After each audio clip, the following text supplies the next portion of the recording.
Soap is one of those things you have endless options for. Go in any grocery store, marketplace, or supercenter like Walmart and you have endless options for days of soap. And I know I'm not the only one that's made their next soap selection based on the label and how it stands out on the shelf. If I can tell that a lot of work went into the logo and the label design is super premium, then I'm gonna make that selection and try out that soap next. So today we're teaching you how to make a soap label that stands out amongst the rest. So if you're a small business making homemade soaps, or even if you've been doing this for a while, you definitely want to check out how easily you can do this using Kittl, which by the way, you can sign up and use for free using the link down in the description. Now before we get started, do me a quick favor and hit that red subscribe button so you don't miss any of the upcoming tutorials we have here on the channel. Now let's dive in.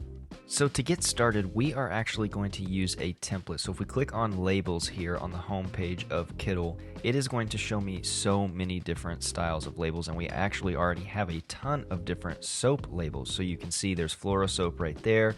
We have so many different kinds of labels for coffee and soap and perfume and anything else, but I think we're going to start with this round label right here. So if I open this up, I think it looks really good. It's going to be sweet for what we're going to do. So if I click on it, it'll open up a new project. And then I think the first thing we're going to do is change this image here. So we don't really want this to be lemon or marmalade or anything like that. We're going to change this to be soap. So we'll just delete this image right here. And then let's go ahead and just change our text here. So if we highlight our text here, we can type in our new brand. And so this is going to be French Bloom. So we're going to type in French Bloom right here at the top, and we'll edit this a little bit later just to make sure all of our spacing and things like that are correct. Here in the middle, let's go ahead and type wildflower, because that's going to be the type of soap. It's going to be a wildflower soap. So then lemon, we will change to say soap.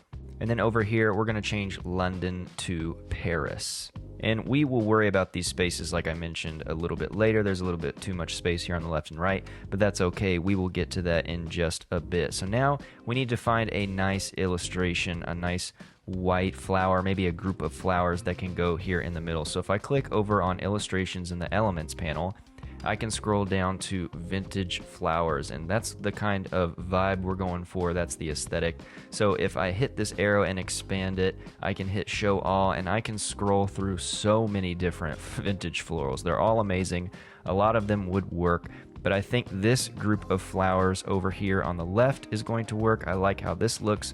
So boom, I clicked it, the element has been added. I can close this panel, and then there is my image, and I can scale this up to be the correct size. Then I'm going to place it right here in the middle. Hey, real quick, if you're getting value out of this soap label tutorial, let me know by hitting the thumbs up button and that red subscribe button. Then let me know down in the comments, are you making handmade soaps? And if so, let me know if Kittl is going to be helpful for you. Maybe you sell them online, maybe you sell them at pop-up markets and things like that. Either way, let me know if Kittl is going to help you with your label design process. So comment below and let's get back to the tutorial. And then of course, we need to make sure that this banner sits in front of it. We don't want the banner to sit behind it like that. So if I select the text in the banner, I can right click and bring to front.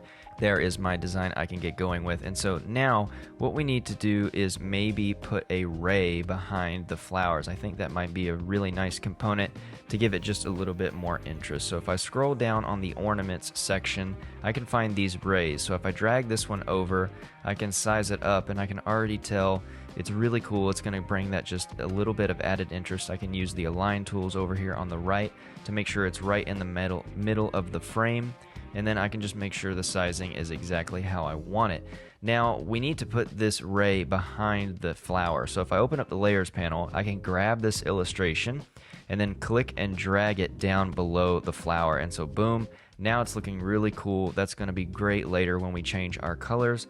and this is exactly how I wanted it. So now what we can do is start changing some of our color. So I want to change the background color to this whitish, off-whitish color maybe, and then I can start playing with my document colors down here at the bottom. So everything that is this green, for example, if I switch it, it will now become another color. Boom, you can see it did that automatically. And so we're going to go for more of a gold color that goes really nicely with this white. It also helps the flowers pop out more. So I'm going to go through these really quickly and change all of my colors. And then for the ray, I'm going to use the blue but make it just a little bit darker so that it stands out like that. So now once we're feeling comfortable with color and everything is exactly how we want it, we can move on to adjusting our text. So if I click this French text right here, I can increase some letter spacing. Maybe 40 is not enough. So let's type in 80 and see what that does. Maybe it's a little bit too close to the banner, so let's back down to 60, and that's looking pretty good. So now we have space to worry about down here on the left and right, and I think what would benefit great is a spot element. So if I go back over here into my elements panel, I can go to this category called spot elements, and you can also scroll for days in this one to find one that fits really well. But I think more of like a dot with kind of like a sparkle or something like this right here is going to work. It's like a tiny ray. It also goes well with the ray we put there behind the flower. I'll just hold Alt or Option key and drag to duplicate it and put it on the side. But now Paris is a little bit too small, so let's expand that letter spacing as well, make it bigger. Or not necessarily bigger, but we're just kind of stretching it out a bit. So maybe something like 180 even will work well. And yeah, I think that looks optically well. And I think this is great. So of course, once we're done with our design, don't forget to rename it. You want to name your new design even if you start with a template, because that makes sure you can just find it quickly and easily. And then once you are done with that, you can download your creation and you are ready to go. Whether you're printing labels or whatever you are doing, you are ready to go.